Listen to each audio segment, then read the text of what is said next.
Goed, ons is vanaand by die 5de volk van die Kanaaniete, waarvan ons lees in Deuteronomium 7 vers 1. Daar is dan nog 2 volke oor, maar vanaand is ons by die volk van die Feresiete. Dis 'n volk wat nie werklik 'n vreeslike bekende herkoms het nie. Dit is ook nie 'n nasaad van Gam of van Kana nie. Soos wat al die ander is nie, is hierdie nie 'n nasaad van hulle nie. Maar tog word hierdie volk, die Feresiete, word tog in die Here se woord word dit genoem, 'n hele paar keer lees ons daarvan. Nou, omdat hierdie volk genoem word as een van die 7 volke wat die volk Israel moet verdelg. Dit beteken dat hierdie volk van die Feresiete wat aanvanklik nie lyk asof hulle redelik skare kan aanrig nie, wat nie lyk asof hulle regtig noemenswaardig eers noembaar is nie. Dit beteken daar skuil agter hierdie gees van die Feresiete skuil daar 'n geweldige sterk mag waarvan ons net nie bewus is nie. En as ons die Here se woord 'n bietjie moet gaan grawe, soos wat jy moet gaan grawe om 'n diamant in die hande te kry, is dit nie baie duidelik hoe hierdie gees van die Feresiete werk nie, maar die Here se woord is wonderlik en wanneer ons dan nou wel gaan grawe, dan kan ons kry. Ons kan sy werking kry en dan as mens eers besef hoe hierdie gees van die Feresiete werk, dan staan 'n mens verstom en dan begin jy ook baie dinge te begryp. Ook in jou eie lewe begin jy dinge te begryp. Nou, die Feresiete word baie keer saam met die Kanaaniete genoem. As ons baie verse wat ons lees, dan sal ons lees van die Kanaaniete en die Feresiete. Hulle word min of meer saam genoem. Ons kry hulle nie baie keer dat die Feresiete net alleenig staan nie, maar dit is ook daar. Nou, dit wil voorkom asof hierdie Feresiete agter die Kanaaniete geskuil het. Die Kanaaniete het ons nou laas keer gehoor, was natuurlik dan 'n baie magtige volk. Hulle het eysterwaans gehad en hulle het 'n groot en sterk leermag gehad. Hulle was vreesaanjaend geweest, maar dit was nie die geval met die Feresiete nie. En dit kan wees dat die Feresiete saam met hulle genoem word bloot omdat hulle min of meer op dieselfde plek gebly het. Hulle het in die vlaktes gebly, in die laagtes, dis waar ons die Kanaaniete aangetref het, in die laagtes. En dan as ons kyk na die naam Feresiet, wat beteken hierdie naam letterlik? En dit beteken plattelander. Dit is wat sy naam beteken, plattelander. In Engels is dit villager. En op die oog af lyk dit redelik onskuldig, maar miskien is dit in hierdie onskuld of ooglopend onskuld van hierdie volk waarin hulle gevaar lê. Hulle moes ook uitgeroei gewees het en ons weet dat Israel het hierdie volke nie almal totaal uitgeroei nie.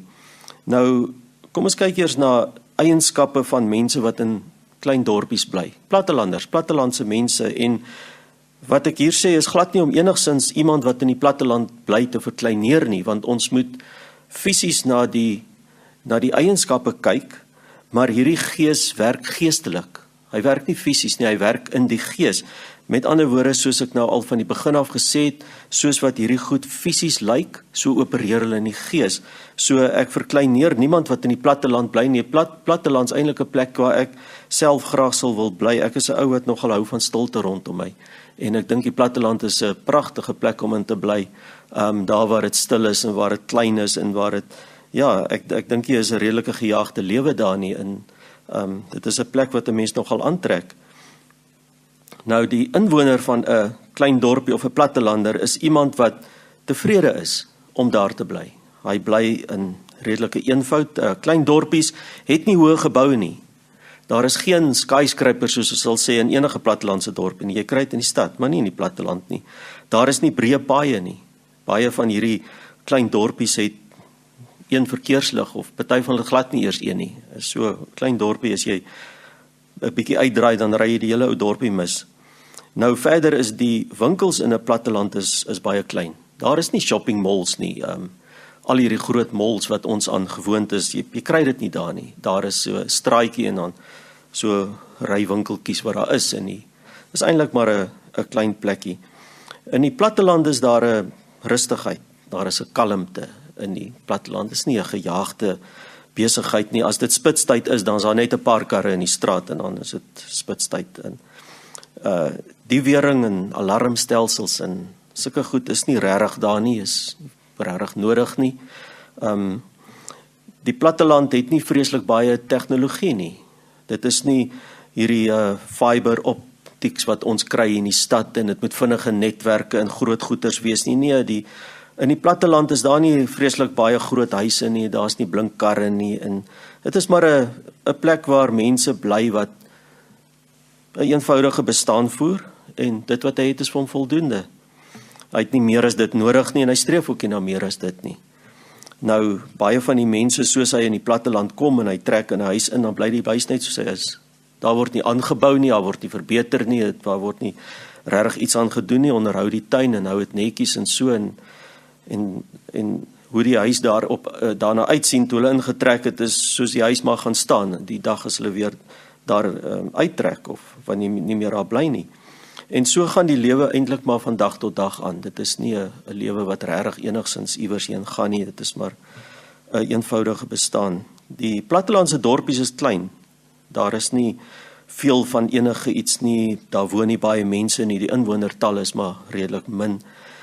Dit is mense wat nie streef na vreeslik baie nie, of na vreeslik iets groters nie. Baie van die mense wat daar aftree kom uit die stad uit, hulle tree daar af, hulle bly daar en hoe hulle daar bly is eenvoudig en is heeltemal tevrede daarmee, is heeltemal genoeg, is voldoende.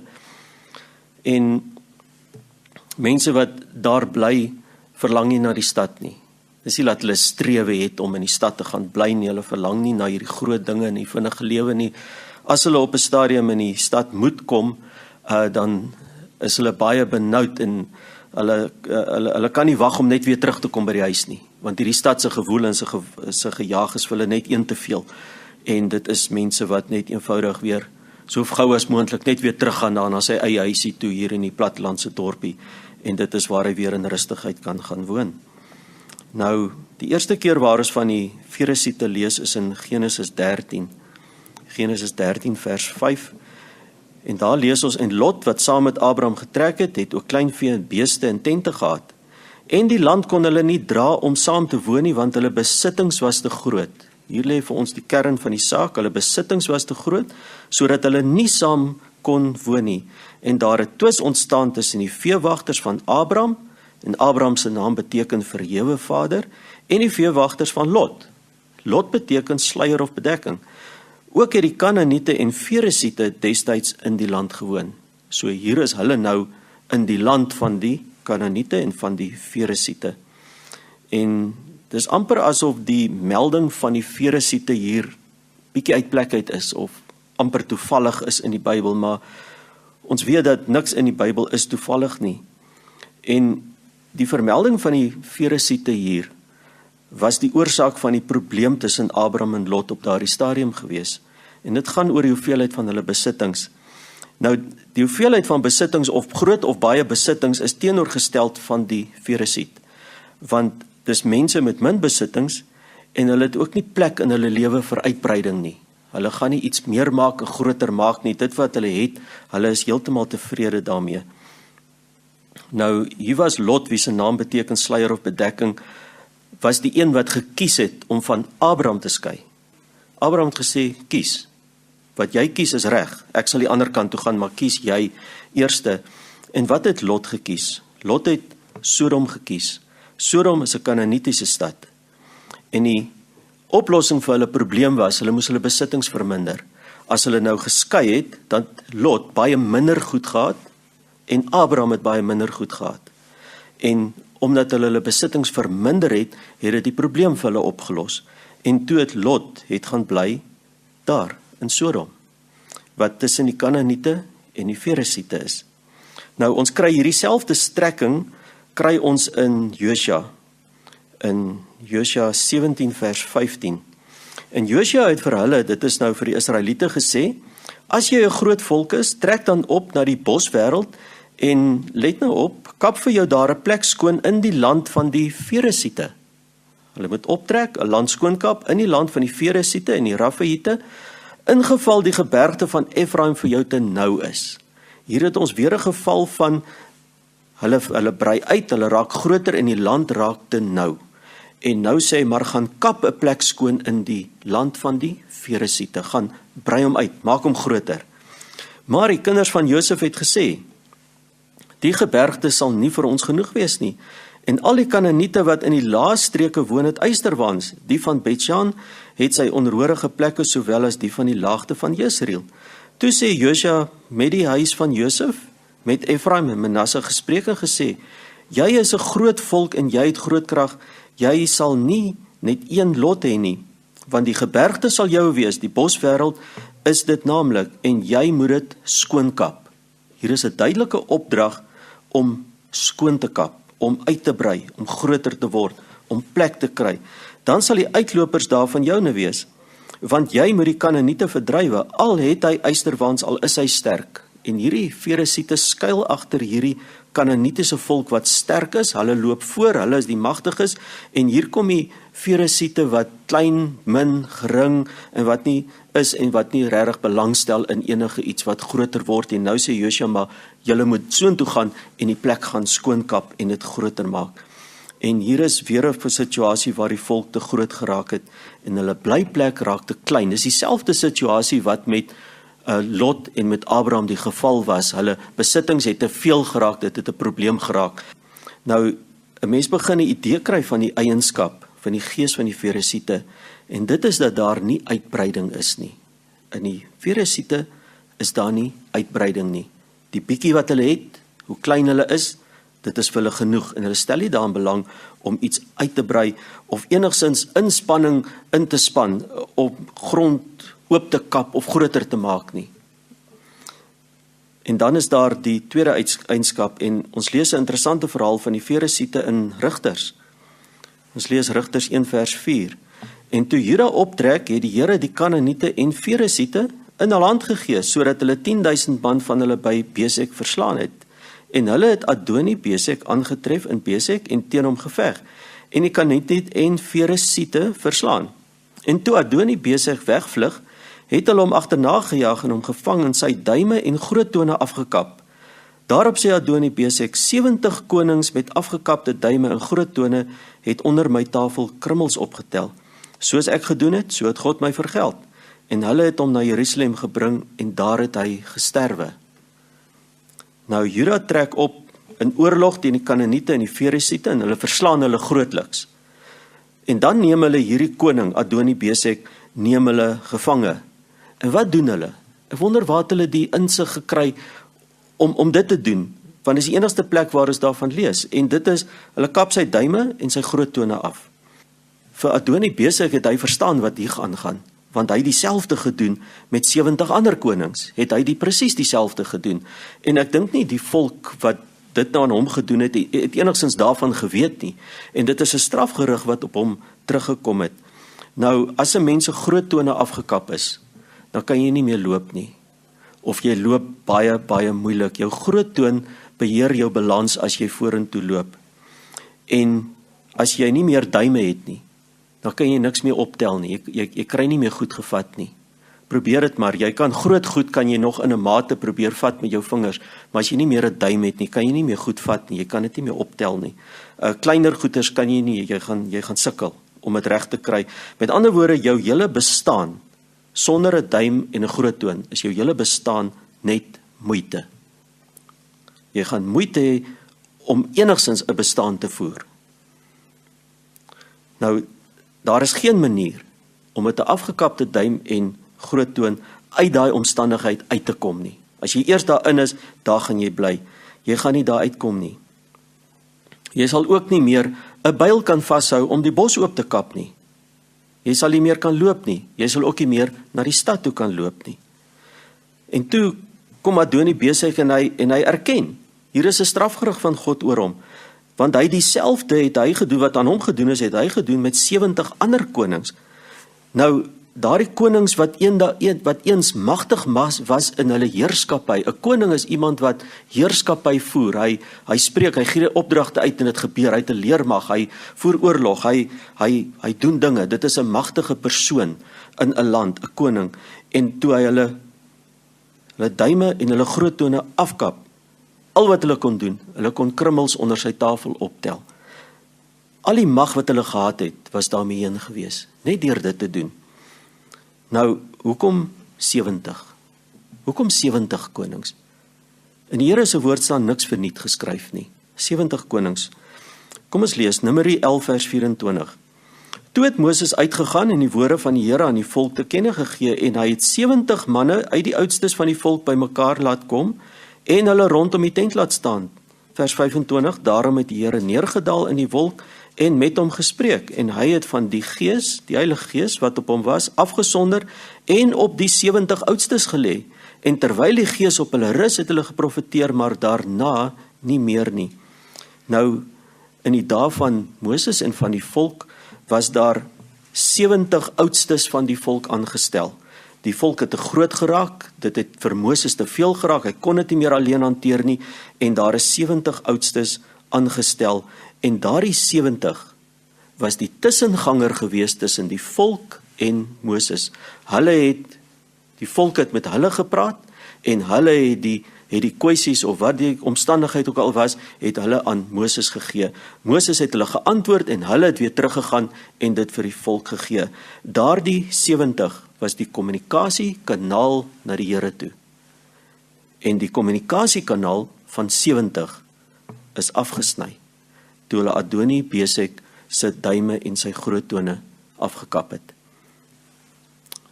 Ons moet nou onthou hierdie eienskappe, die kommunikasiekanaal is afgesny.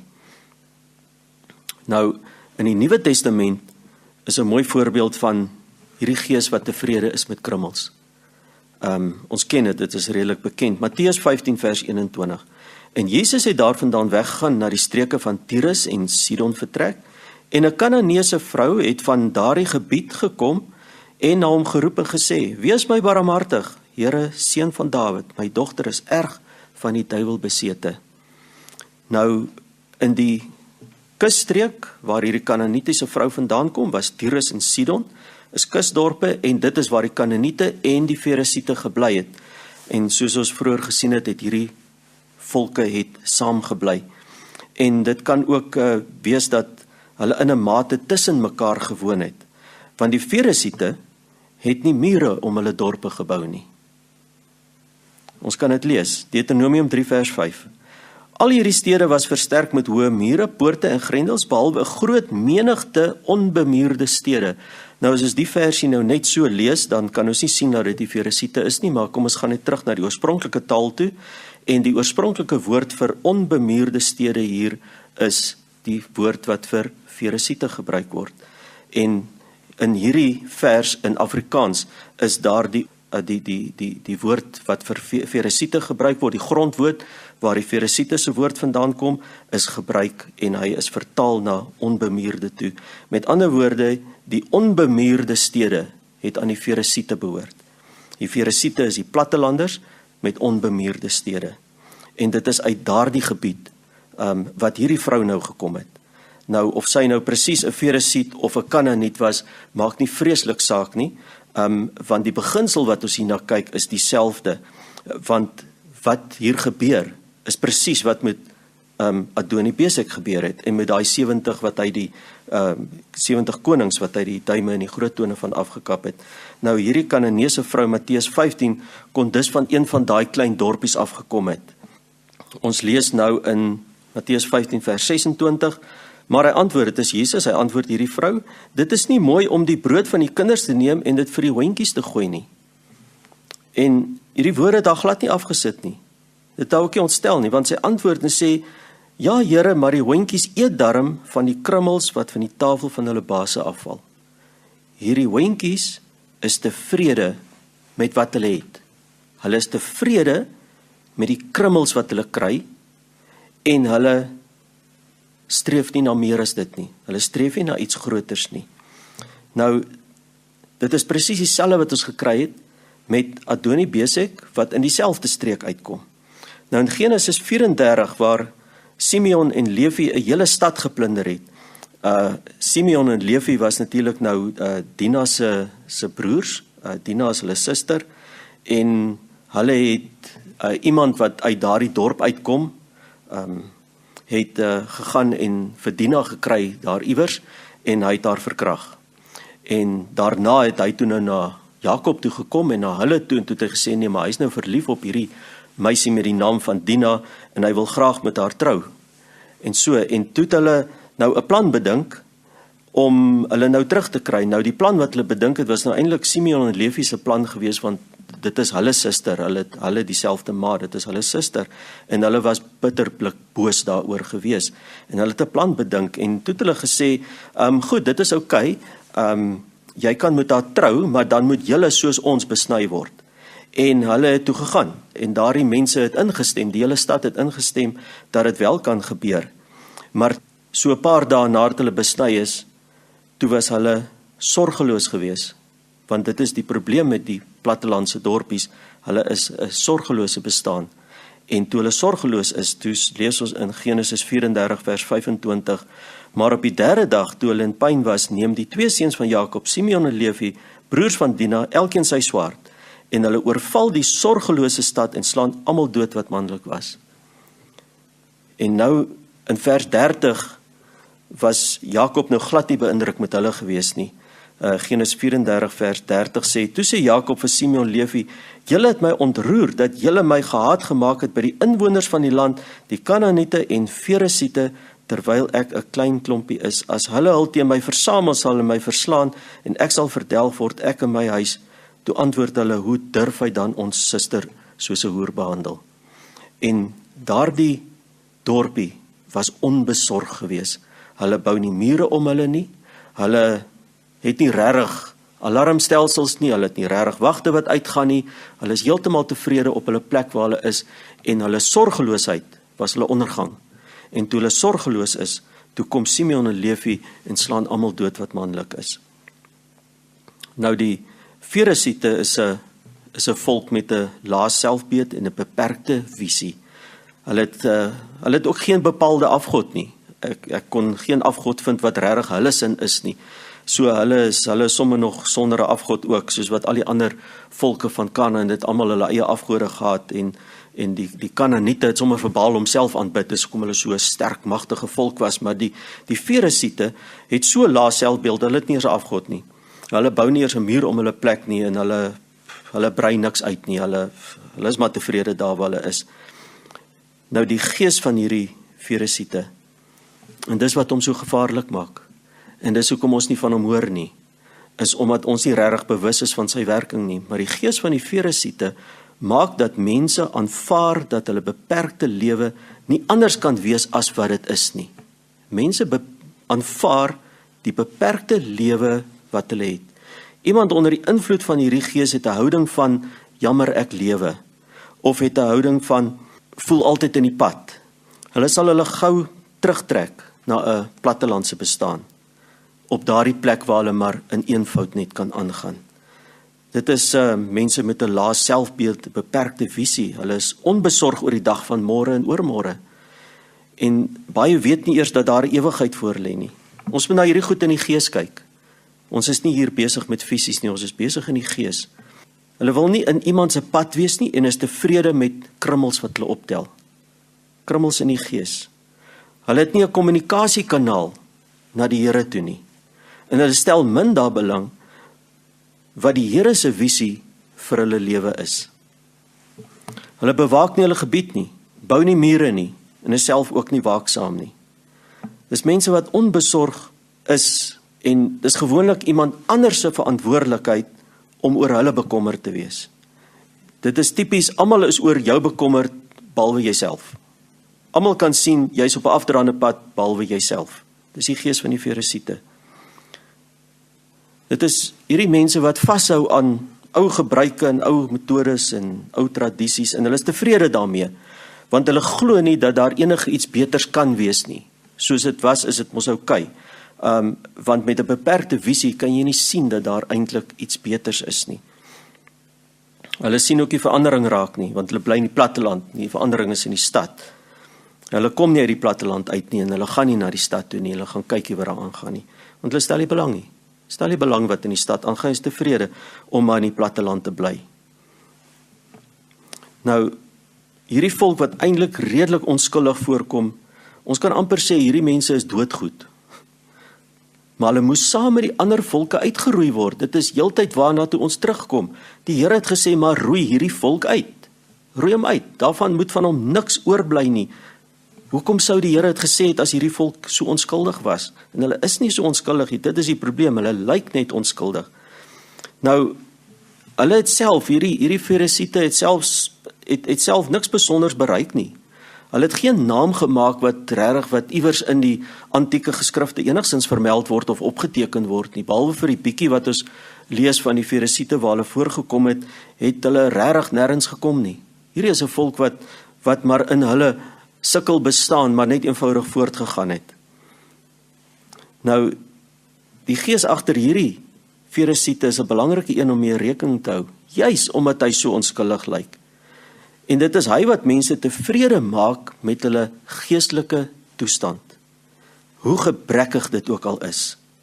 Al is die geestelike toestand net 'n klompie krummels, dan is jy tevrede daarmee, jy soek nie iets meer nie. Geen visie om vorentoe te beweeg nie. Dis 'n gees wat mense laat voel, hulle is net in die pad, beteken niks nie, kan niks doen nie. Jammer ek lewe. Ekskuus, ek het nie eintlik iets ontvang wat ek kan aanbied nie. Mense wat geestesgawes kry, maar dit nie kan gebruik nie, of dit nie wil gebruik nie, of nie enigstens sien dat hulle gawe iets werd is nie, want hulle is so gering en so klein, dat daardie geestesgawe eintlik nou net niks werd is nie, gebruik maar liewer iemand anders. Nou, soos in die begin gesien het Lot gemaak soos die Ferisiete. Hy het gaan neskrop in Sodom, en toe uiteindelik deur die engele met geweld daar uitgehaal is omdat Sodom vernietig was, wat het Lot gedoen? Hy het van daar af net in 'n grot gaan klim en daar het hy gebly, daar het hy gesterwe in daai grot. Lot het nooit weer verder gekom nie, Lot het nooit weer gefloreer nie, nooit weer nie. Alhoewel hy gered was uit Sodom uit, het hy in 'n grot te sterwe gekom, dit is waar hy oud geword het, daar het hy gaan sit, en hy het nooit verder gekom nie. Nou in teenstelling daarmee, wat het met Abraham gebeur? Abraham het nie soontoe gegaan nie. Abraham het agter God se beloftes aangetrek. Abraham het verder gekyk, Abraham het visie gehad. Abraham het in die verte ingekyk en hy die belofte raak gesien. En Abraham het in daardie belofte het hy gelewe. En Abraham het gefloreer. Wat het die belofte gesê? Jou nageslag, soos die sand aan die see en die sterre in die hemel. Dit is die visie wat Abraham gehad het, en dis hy wat gefloreer het. En Lot het sonder visie in 'n grot gaan inkruip, want hy het geloop na die land van die Ferisiete. Nou as ons onsself kan identifiseer met hierdie gees, 'n gees wat jou kortsigtig maak, dan moet ons werk maak daarvan, en van hierdie gees ontslaa raak. Dat ons kan sien, want ons moet kan verder kyk, en ons moet kan sien dat daar 'n ewigheid voor lê. Ons moet kan sien dat my lewe, soos wat ek nou lewe, is nie reg voor die Here nie. As daar tekortkoming, Here, in my lewe is, en ek is besig met krummels, moet ek dit kan raak sien. En ek moet streef na die doel waarvoor die Here ons geskape het. As ek 'n geestesgawe gekry het, en ons almal het gekry, dan moet ek daardie gawe vat, en ek moet hom ontwikkel, dat hy kan gebruik word, want dis wat die Here wil hê. Hy wil die geestesgawes in ons lewens, wil hy gebruik. Maar as ons self besluit, nee, wat ek is maar te gering, ek is te klein, ek vra liewer iemand anders. Dis hierdie gees van die Ferisiete, kortsigtig. Nou, in Markus lees ons 'n pragtige verhaal, en hierdie verhaal het eintlik niks met die Ferisiete te doen nie, maar ek het hierdie verhaal hier ingesit, net om te toon, dat iemand wat werklik weet, hy is so klein en so gering, en so niks werd, het nog steeds 'n visie. Maak nie saak van sy omstandighede. Markus 10 vers 46. En dit is waar Jesus verby 'n blinde bedelaar geloop het. Nou, 'n bedelaar is amper soos daardie koning wat sonder 'n duim en 'n groot toon is. 'n Bedelaar wat blind is, het niks. Hy besit niks. Hy kan ook nie nêrens kom nie. Iemand moet hom help, iemand moet hom lei. Self is hy soos iemand sonder 'n groot toon en sonder 'n duim. Hy kan nie loop nie en hy kan nie vat nie, want hy kan nie sien nie. En daar sit 'n bedelaar, en die Bybel gee ons sy naam, Bartimeus. Hy gee ons sy naam, want hier is iemand om op te let. Vers 46, Markus 10 vers 46, en toe hy, dit is Jesus, en sy disippels en 'n aansienlike skare uit Jerigo uitgaan, sit die blinde man Bartimeus, die seun van Timeus, langs die pad en bedel. Hulle weet tot wie sy naam is, sy naam en sy pa se naam is opgeteken in die Bybel, want ons moet kennis neem van hierdie blinde bedelaar. Vers 47, en toe hy hoor dat dit Jesus die Nasareëner was, begin hy hom uit te roep en te sê, Seun van Dawid, Jesus, wees my barmhartig. Vers 48, en baie het hom bestraf dat hy moet stil bly, maar hy het al harder uitgeroep, Seun van Dawid, wees my barmhartig. Nou ons sien hier, daar was baie mense om Jesus gewees en hulle het vir hom bestraf, gesê, bly stil, bly stil. Hy het hom nie daaraan gesteer nie, hy het harder geroep, en hy het geweet wie Jesus is. Baie van die ander mense het nie geweet wie Jesus is nie, hulle het gevolg. En hier kom 'n man wat blind is, wat 'n bedelaar is, hy sit langs die pad en hy weet presies by wie hom verbyloop. Hoekom? Omdat hy 'n kommunikasiekanaal gehad het. Sy kommunikasiekanaal was nie afgesny gewees nie. As dit afgesny was, het hy nie geweet wie kom hier verby nie. Hy het 'n kommunikasiekanaal gehad en hy het geweet wie by hom verbyloop en hy roep net al hoe harder. Jesus, Seun van Dawid, wees my genadig. En Jesus gaan staan en hy sê, roep daardie man, bring hom nader. Hulle gaan roep hom, hulle sê vir hom, hou goeie moed, staan op, hy roep jou. Nou toe Jesus gaan staan en hy roep hierdie man, het die skare se dingetjie verander. Dieselfde skare wat vir hom gesê het, bly stil, jy raas net, is dieselfde mense wat hom sê, kom nader, die meeste roep jou. Ek dink hulle moes 'n bietjie skaam gekry het. Hulle moes skaam gekry het, omdat hulle hierdie man, wat 'n kommunikasiekanaal het, en wat 'n visie het, al is hy blind, vir Jesus roep, sal Jesus dan nie luister nie, sal hy dan nie hoor nie, en hy het gehoor. Markus 10 vers 50, en hy gooi sy oorkleed af, staan op en kom na Jesus toe. Wat is sy oorkleed? Daardie eie opinies wat hy van homself het, daardie eie denke van ek is te sleg, ek is niks werd nie, ek is useless. Die gawes wat ek het kan nie gebruik word nie. Hy vat daai oorkleed en hy gooi hom af. En Jesus antwoord en sê vir hom, wat wil jy hê moet ek vir jou doen? Hy vra vir hom, wat is jou visie? En die blinde man sê vir hom, Rabboni, dat ek mag sien. Hy het een doel vir oë en hy's blind. Maar hy het 'n visie. En is om barmhartigheid ontvang om te kan sien, sodat hy sy omstandighede kan verander. En hy het 'n visie gehad, al was hy blind. Hy wou nie langer sit waar hy sit nie. Hy wou nie verder aangaan in sy beperkte omstandighede nie. Hy wou nie soos 'n Farisiet sit en tevrede wees om maar te sit en bedel nie. En hierdie man het 'n kommunikasiekanaal gehad. Hy het 'n visie gehad, al was hy blind. Sy visie is in die gees. En toe hy vir Jesus hoor verbykom, toe roep hy, want hier is sy antwoord. En hy roep al hoe harder. Wat hy gesê het is, as ons dit in Engels lees, Rabboni, that I may receive my sight. In 'n ander vertaling sê hy, my Lord, that I may see again. En dit wil voorkom asof hierdie man eens kon gesien het, en dat hy blind geword het. En al wat hy vra is, gee my net weer my visie terug. Miskien het daar iets in sy lewe gebeur, dat hy blind geword het, was dan dalk 'n ongeluk of so iets, en hy het gekom en hy het blind geword, en al wat hy kon doen is, hy kon nou maar net gaan sit en bedel, maar eens het hy die visie gehad, en as ons terugdink aan Lot en Abraham het saamgeloop, hulle het saam hulle besittings vermeerder, hulle het saam gefloreer. Lot het sy visie verloor, en hy het opgeëindig in 'n grot, en daar het hy te sterwe gehoop. Abraham het sy visie behou, en hy het gefloreer, en in hom is alle volke geseën. En die belofte van Abraham het nog steeds nie in vervulling gegaan nie, dit kom nog, sy belofte lê voor, maar in hom is daar die visie van Abraham, het hy nie verblind nie. Lotsin, wat presies saam met Abraham gestaan het sy visie verloor. En hierdie blinde man het gesê, maar ek gaan nie verder kortsigtig wees nie. Ek gaan opstaan en gaan vir Jesus volg. En Jesus, wat doen hy? Hy raak hom aan. Hy gee vir hom sy gesig terug, en hy kan sien, en hy staan op en hy volg vir Jesus. Hy lewe voluit in daardie roeping wat die Here vir hom gehad het daardie bedelaar opgestaan, en hy sy roeping in sy lewe het hy uitgelewe. In plaas daarvan, om net gebonde te sit, het hy uitgeloop in 'n nuwe lewe. En dit is wat die gees van die Farisiet nie kan doen nie. Die gees van die Farisiet stel nie daarin belang om op te staan en te loop na die stad nie. Watter stad? Die Nuwe Jerusalem. Ons ewige tuiste. Dis 'n groot stad. Sy mure is 2200 kilometer hoog. Ons kan ons nie indink hoe groot is die stad nie. Dit is die stad. Maar as die Feresiet in die platteland bly sit, en hy is tevrede waar hy is, hy gaan nie by die stad uitkom nie. En ons moet by die stad uitkom, want dit is ons toekoms. Dit is waar die ewigheid lê, is in die stad. Maar as ons nie 'n visie het nie, gaan ons nie soontoe loop nie.